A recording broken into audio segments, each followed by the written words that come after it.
high school football regular season ends tonight. Some of our local teams hope to improve their playoff seeding, while others hope to guarantee their playoff tickets. Let's get to the highlights from Week 9 of Football Friday. Naperville North, winners of 2 straight, look to end the year on a strong note at Neuqua Valley. The Wildcats sitting at 5-3, needing a win to lock up a playoff spot. Neuqua up 7-0 in the first half, but the Huskies go on an 85-yard drive to tie the game thanks to a Cliff Vickers touchdown pass to Reggie Florima. But on the ensuing kickoff, Brant Stair continues his unreal season on special teams by taking it back 77 yards for the touchdown, his 4th kickoff return TD of the season. He's averaging over 40 yards a return on the year. Wildcats up 14-7 at the half. Into the second half we go. The Neuqua offense closes this one out with a pair of short TD runs from Will Chevalier and Mark Gronowski. The Wildcats win it and clinch a playoff spot with win number 6, 28-7. Waubonsie Valley in the midst of a tough 3-game losing streak in search of a win and some positive momentum before the playoffs, while Metea Valley would love to play spoiler against the Eola Road rival in the season finale. Win or lose, Bryce Logan has been Mr. Dependable for the Warriors offense, and his 2 first-half touchdowns put Dub V up 14-0 at the break. The Mustangs defense doesn't give up any more points after halftime thanks to some strong defensive line play.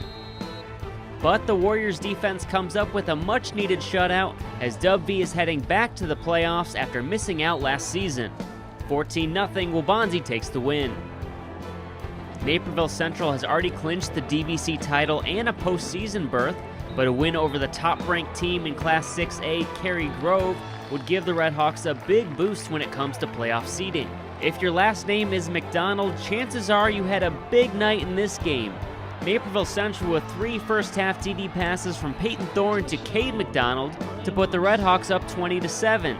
But Cary Grove QB Ben McDonald had 3 rushing touchdowns of his own in the first half. This one from 36 yards out to put the Trojans up 27-20 at intermission.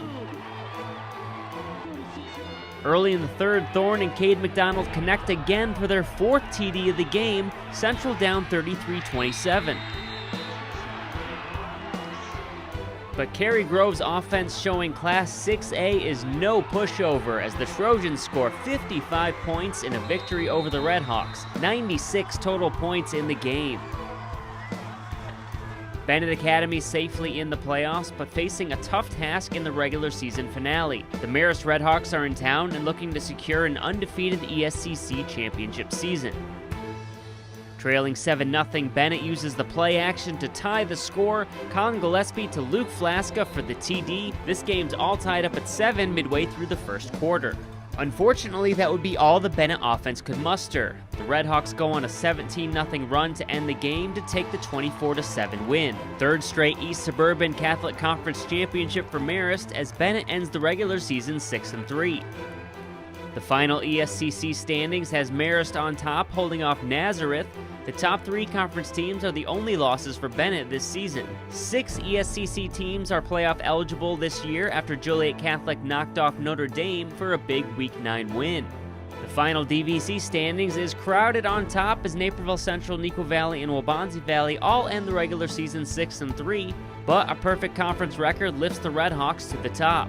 Central, Neuqua, and Waubonsie will all be in the postseason and will now await their first-round matchups, which will be released later this evening. That wraps up the regular season, but we will be back for at least one more week of Football Friday, with 4 of our teams in the postseason next weekend. We'll see you after round 1 of the playoffs for Football Friday. I'm Justin Cornwell.